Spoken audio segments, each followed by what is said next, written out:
দর্শক, সকলকে আমার আন্তরিক অভিনন্দন, শুভেচ্ছা। আমি এই মুহূর্তে আপনাদেরকে দেখাবো একটি গাছ। এই গাছটি হয়তো অনেকে চিনে থাকবেন। সাধারণত ইনডোরে যে সমস্ত গাছ রাখা হয় তার মধ্যে এটি একটি গাছ। এই গাছটি হচ্ছে ইনডোরে রাখা হয়, যে গাছটি ছায়াযুক্ত স্থানে রাখলে পরে গাছটি সুন্দর থাকে আর সৌন্দর্য বৃদ্ধি পায়। আর এই গাছটি হয়তো অনেকে চিনে থাকবেন, তবে আমি গাছটির পরিচয়টা দিচ্ছি। এটার নাম হচ্ছে স্নেক প্লান্ট। তবে এই গাছটি নিয়ে আজকে আমি কথা বলবো। আশা করি সকলে ধৈর্য সহকারে শুনবেন। তো এখানে এই যে গাছটি দেখছেন, এটার নাম হচ্ছে স্নেক প্লান্ট। তো এই স্নেক প্লান্ট কীভাবে বানাবেন, কোথায় রাখবেন, এটা অবশ্যই নিয়ম আমাদের সবার জানা দরকার। তো আমি নিয়মটা আপনাদেরকে একটু জানিয়ে দিচ্ছি। এটা ঘরের মধ্যে ইনডোরে এটা রাখতে পারবেন। এটার কোনো যত্ন নেওয়ার বিশেষ কোনো প্রয়োজন হবে না, আর রোদ্রের কোনো প্রয়োজন হবে না। রোদ ছাড়াই কিন্তু এটা হয়ে যাবে, আর এটা কিন্তু অনেক বৃদ্ধি পাবে গাছ। এটা অনেক গোড়া থেকে অনেক ফোট হয়ে গাছ ভরে যাবে। তবে এটা কবে রাখতে পারবেন। আর আরেকটা বিষয় হচ্ছে, এই যে গাছগুলো দেখছেন, এই গাছগুলো যে উপকারিতা সম্বন্ধে কিছু কথা বলবো, আর এই গাছ কীভাবে বানাবেন সেটাও বলবো। তো এই গাছ হচ্ছে আমরা জানি যে গাছ আমাদের অক্সিজেন সরবরাহ করে। তো সবচাইতে বেশি অক্সিজেন সরবরাহ করে এই গাছটি। এটা হচ্ছে 24 ঘন্টার মধ্যে 24 ঘন্টাই এটা অক্সিজেন সরবরাহ করে থাকে।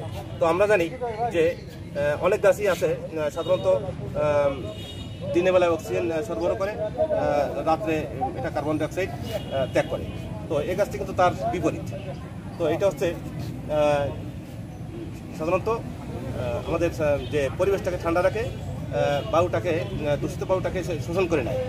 আর যদি দেখা যায় যে আমাদের যদি কারোর হয় শ্বাসকষ্ট দেখা যায় অথবা কোনো অ্যালার্জি হয়, সেই ক্ষেত্রে কিন্তু এই গাছটি বিশেষ উপকার করে। এই শ্বাসকষ্ট থেকে বা অ্যালার্জি থেকে যদি আমরা ভালো থাকতে চাই, তাহলে সেই ক্ষেত্রে এই গাছটি যদি রাখা হয় তাহলে আমরা অনেক উপকৃত হব। আর একটা বিষয় হচ্ছে, আরেকটা বড় বিষয় যেটা হচ্ছে, যেহেতু এই গাছটি খারাপ যে বায়ুটাকে সে শোষণ করে নেয়, সেই হিসেবে এটা একটি ক্যান্সার প্রতিরোধক বলা যায়। ক্যান্সারকে প্রতিরোধ করে।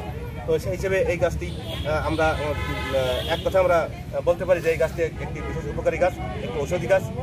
এই গাছটা আমরা ঘরের মধ্যে যদি রাখি তাহলে আমরা অনেক উপকৃত হব। সবচেয়ে বেশি অক্সিজেন দেয়, পরিবেশটাকে ঠান্ডা রাখে। তাই বন্ধুরা, এই গাছটি আপনারা বেশি বেশি করে বাড়িতে রোপণ করেন। আমি আপনাদেরকে অনুরোধ করব, এই গাছটি বেশি বেশি করে আপনারা যদি রোপণ করেন, আপনারা সুস্থ থাকবেন। তো আমরা সকলেই চাই যে আমরা সুস্থ থাকবো। কীভাবে সুস্থ থাকবো? ওষুধ না খেয়ে যদি আমরা এইভাবে বিকল্পভাবে যদি আমরা সুস্থ থাকতে পারি, তাহলে অবশ্যই এটা আপনার আমার উপকারে আসবে। তাই বন্ধুরা, এতক্ষণ আমার সঙ্গে ভিডিওটি ধৈর্যের সাথে দেখেছেন বা আমার সাথে যুক্ত হয়েছেন, আমি এজন্য আপনাদেরকে অনেক অনেক ধন্যবাদ জানাচ্ছি, কৃতজ্ঞতা জানাচ্ছি। সবাই ভালো থাকবেন, সুস্থ থাকবেন। আবার দেখা হবে কোনো এক নতুন ভিডিওতে। আপাতত বিদায় নিচ্ছি। ধন্যবাদ সবাইকে।